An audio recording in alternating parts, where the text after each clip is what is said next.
திருப்பூரில் டாஸ்மாக் கடையில் பணத்தை விட்டுவிட்டு 6000 ரூபாய் மதிப்பிலான மது பாட்டில்களை மட்டும் திருடி சென்ற வெறித்தனமான மது பிரியரால் பரபரப்பு ஏற்பட்டுள்ளது. கூடுதல் விவரங்களை செய்தியாளர் அருண்குமார் வழங்கிட கேட்கலாம். அருண்குமார், வணக்கம். இந்த கொலை சம்பவத்தில் நடந்த விவரங்கள் என்ன?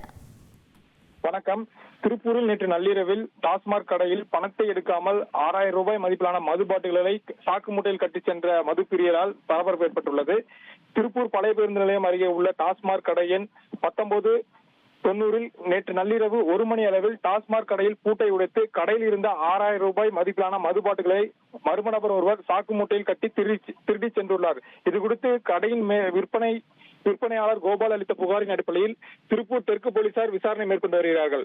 மேலும் போலீசார் சம்பவ இடத்தில் ஆய்வு செய்து சிசிடிவி கேமராக்களை சோதனை செய்து வருகிறார்கள்.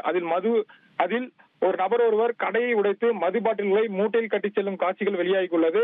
மேலும் பூட்டை உடைக்க பயன்படுத்திய இரும்பு கம்பியை கைப்பற்றி கைரேகை நிபுணர்கள் உதவியுடன் சிசிடிவியும் போலீசார் இப்பொழுது ஆராய்ந்து வருகிறார்கள்.